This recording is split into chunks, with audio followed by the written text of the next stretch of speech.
राधे राधे दोस्तों, आज की स्टोरी है अभ्यास का महत्व।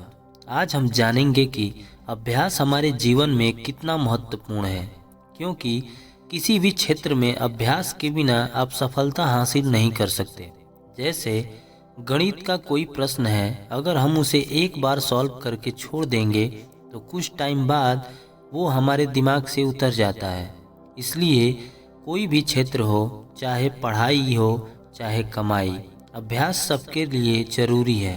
तो आइए जानते हैं एक स्टोरी के माध्यम से।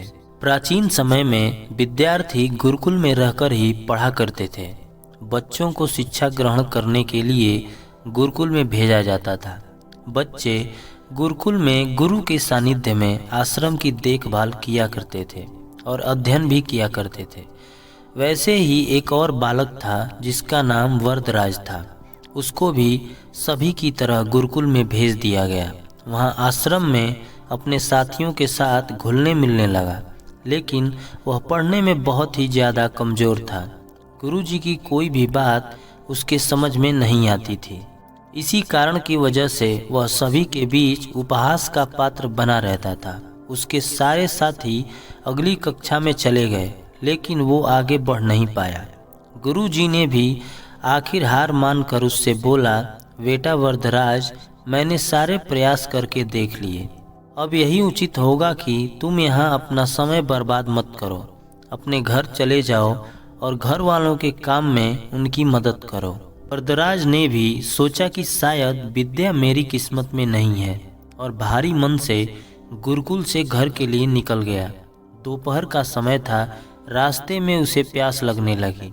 इधर उधर देखने पर उसने पाया कि थोड़ी ही दूर पर कुछ महिलाएं कुएं से पानी भर रही थीं। वह कुएं के पास गया तो उसने देखा कि वहां पत्थरों पर रस्सी के घिसने से निशान बने हुए थे। तो उसने महिलाओं से पूछा, यह निशान आपने कैसे बनाए? तो एक महिला ने जवाब दिया, बेटा, यह निशान हमने नहीं बनाए, यह तो पानी खींचते समय इस कोमल रस्सी के बार बार घिसने से यह कठोर पत्थर पर निशान बन गए हैं। उस औरत का इतना कहना था कि वरदराज सोच में पड़ गया और उसने मन ही मन विचार किया कि जब एक कोमल रस्सी के बार बार घिसने से यह कठोर पत्थर पर गहरे निशान बन सकते हैं, तो निरंतर अभ्यास से मैं विद्या ग्रहण क्यों नहीं कर सकता। अब वरदराज ढेर सारे उत्साह के साथ वापस गुरुकुल आया और अथक कड़ी मेहनत की। गुरुजी ने भी खुश होकर भरपूर सहयोग किया।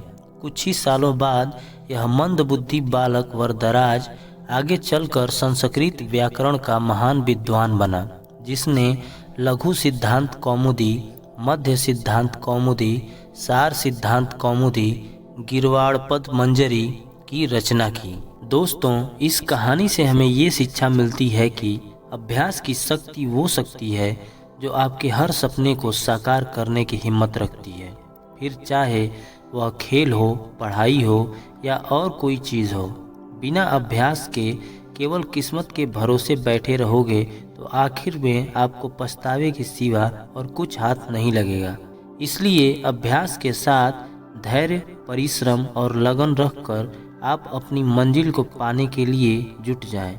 दोस्तों, अगर ये स्टोरी आपको अच्छी लगे तो लाइक और चैनल को सब्सक्राइब कर लीजिए। राधे राधे।